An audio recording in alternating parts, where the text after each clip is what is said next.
In late November of 2017, Clara Tan, a Malaysian Chinese travel vlogger in her late 20s, embarked on a 2-week solo trip across Japan.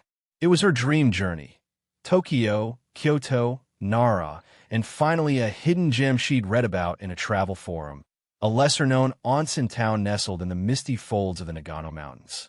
Unlike the bustling city stops earlier in her trip, this town was eerily quiet. Clara loved it immediately. Traditional lanterns lit the narrow streets, soft yellow glows swaying with the chill wind.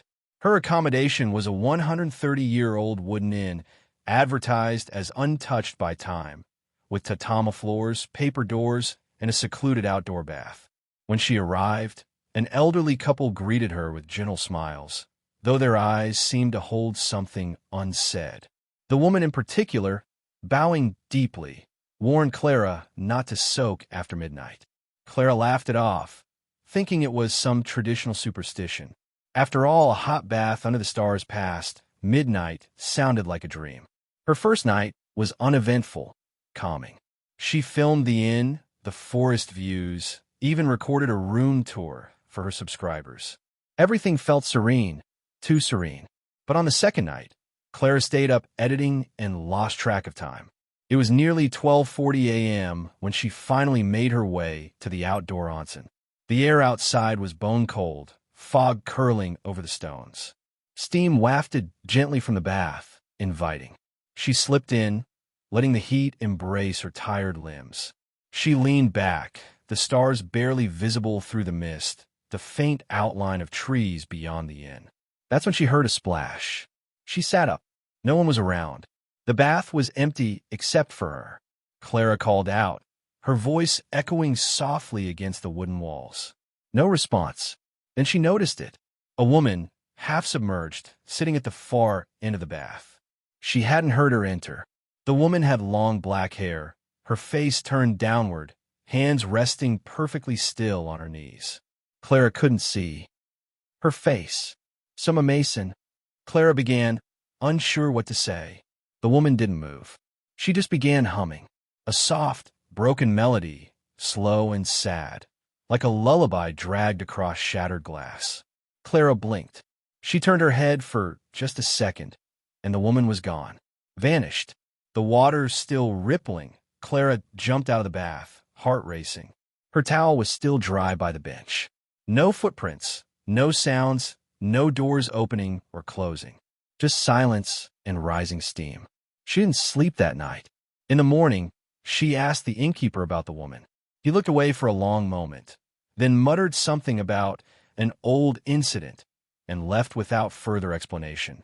Still shaken, Clara continued her trip, but the feeling didn't leave her. Everywhere she went, train rides, crowded shrines, empty backstreets, she felt watched. The humming followed her in dreams. 3 days later, she uploaded a new video to her channel. "Haunted Onsen? I saw something in the water." It went viral. Comments flooded in. Some viewers noticed odd glitches in the footage. In one freeze frame, behind Clara, just past the edge of the bath, a pale face could be seen, watching. A Japanese viewer commented, "Asterisk, that song she hummed. It's from a local nursery rhyme about drowning. It's very old. It's not taught anymore." Another messaged her privately, "Asterisk, that onsen, my aunt worked there. A woman drowned herself in the bath 50 years ago. No one talks about it, but her spirit is still there. She appears to lone women." Clara was terrified. She checked herself into a business hotel back in Tokyo and swore never to return to the mountains. But she couldn't escape what had already attached itself. That night, she took a long shower in the hotel. When she stepped out, the mirror was fogged. But across the condensation were 6 Japanese characters traced by an invisible hand. "Midnight is hers." Clara flew back to Malaysia early. She cut her trip short and posted an update saying she needed time to recover. But her friends and followers noticed she seemed different. She stopped filming. Her cheerful energy vanished. Her eyes were tired. She barely ate. One night, her roommate woke up to a humming sound. She thought it was Clara editing late again. But Clara wasn't in her room. She was in the bathtub, fully clothed, head underwater, still humming. They got her out in time. She survived. Barely. She was hospitalized. Clara claimed she didn't remember what happened. But she told her therapist in private, I wasn't alone. She was behind me. She told me she was cold. She asked me to stay. After extensive therapy and spiritual cleansing from both Buddhist and Taoist practitioners, Clara finally began to recover. But she never traveled alone again. Never bathed past midnight. Never edited her vlogs near mirrors. And she never listened to lullabies. Her final video on her channel, pinned at the top, still sits with millions of views. It's a simple warning. Don't ignore old rules. Don't mock them. Some places aren't haunted. They're claimed.